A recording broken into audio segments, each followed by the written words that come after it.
Разбира се, всеки излязъл от вкъщи днес или просто погледнал през прозореца си, знае, че навън вали като из ведро, а придвижването по улиците е не само неприятно, а и рисковано.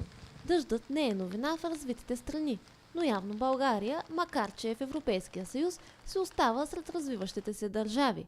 Зеещите дупки в асфалта само чакат да се напълнят с вода и да изиграят лоша шега както на шофьорите, така и на опръсканите пешеходци. За избралите да ходят пеша пък има и други изненади, като клатещите се плочки, плюещи кална дъждовна вода.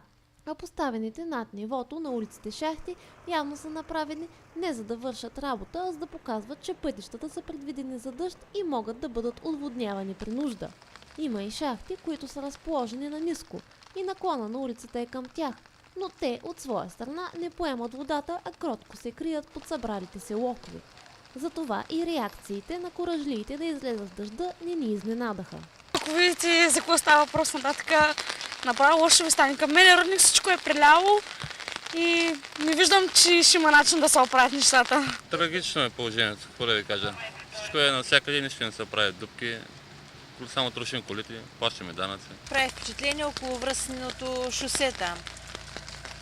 Още на времето е трябвало да го направят, да е повдигнато шосето. Защо са допуснати тези неща там?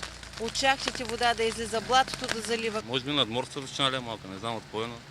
Наводнява се при такъв дъжд, вижте какво става. Така е най-опасно, защото навсякъде е вода и влизаш и не знаеш къде влизаш. Бая локвички има, за да не до сега съм ги прескачал.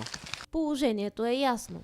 Ако скоро не се оправят улиците, ще продължаваме да се упражняваме в дисциплината прескачане на локви и да се повтаряме утешително, че и ние сме европейци. Да, европейци, поставени обаче в малко по-екстремни условия, на които им трябва доста повече от чадър, за да останат сухи в дъждовното време.